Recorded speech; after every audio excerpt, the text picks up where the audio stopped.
My name is Winny Obure. I am the director here at TeenSeed Africa. We are a community-based organization that works with adolescent girls and young women on sexual reproductive health. At TeenSeed Africa, we work around 5 key thematic areas. The first one is improved quality of sexual reproductive health and rights of young women and girls. The second one is expand access to HIV prevention and response services. The third one is to expand access to education, women economic empowerment and social protection interventions.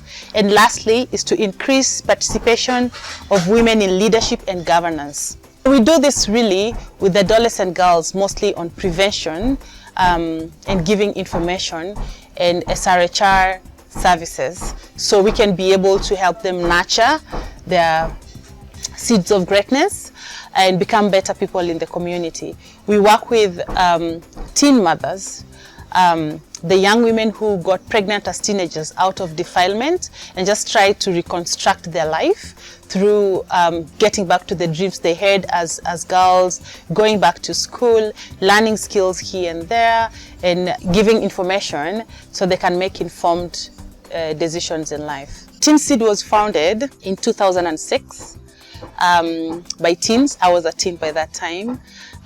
Teen survivors of sexual violence, to be able to support other teenage girls to, have a better life, make informed decisions, have a safe space when they need to speak and have conversations. But most importantly is to also get to share about the challenges they go through in life and keep supporting each other. As a survivor of sexual violence, I was defiled when I was a child, when I was a teenager, and this is part of why we formed TeenSeed, because we see teens as seeds of greatness.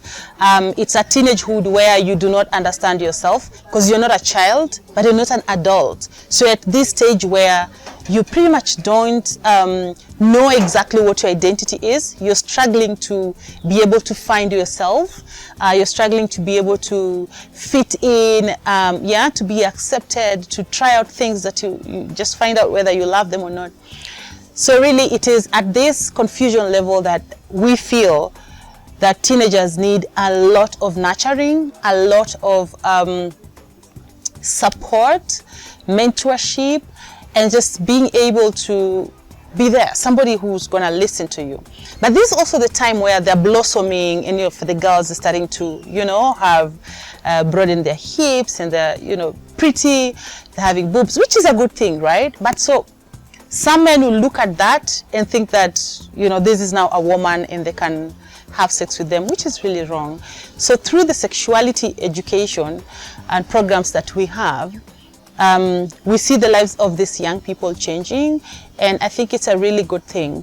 We have had the Pads for Progress campaign, which also gives sanitary towels and other products to adolescent girls, both in and out of school, and just speak to them about menstrual health, because there's a lot of menstrual taboos, and it's at menstruation time when people think that now the girl is ready because they started menstruation, they can carry a baby, they can get married, they can have sex and all that. So just trying to break these taboos associated with menstruation, but also to be very specific on letting girls know that it is at this time that now you start being more conscious about yourself, the decisions you make in life. You need to have lots of information in terms of sexual reproductive health.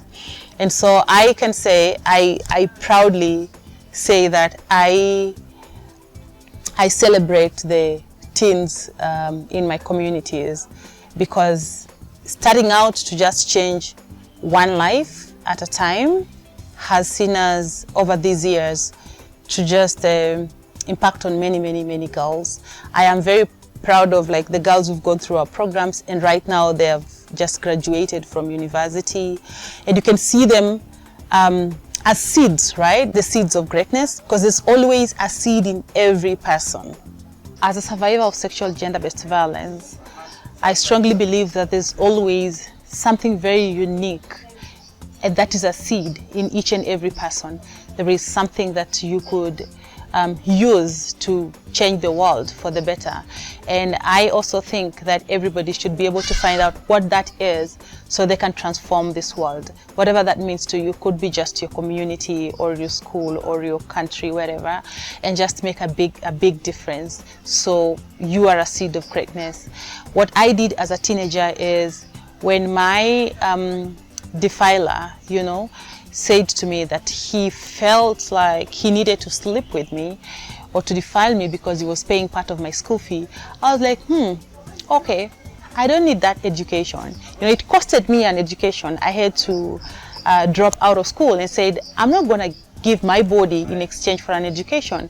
But a decision I've never regretted until now, because I strongly believe that girls need to be in school. They deserve to be in school, and it's not a favor, it is a right.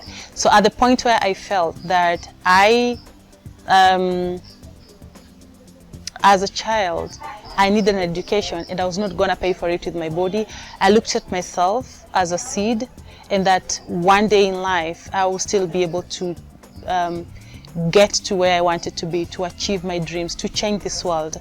And that's why I say today that no matter whatever you're going through, whatever you've gone through, you are a seed and you're destined for greatness. There are very many inequalities and injustices in this world, and all it needs of us is just to be able to use the seeds that we have internally to change the world, because nobody else will. As Oprah Winfrey says, is that don't judge each day by the harvest that you reap, but by the seeds that you plant. And I would literally want to ask everyone to be that seed of greatness in somebody else's life.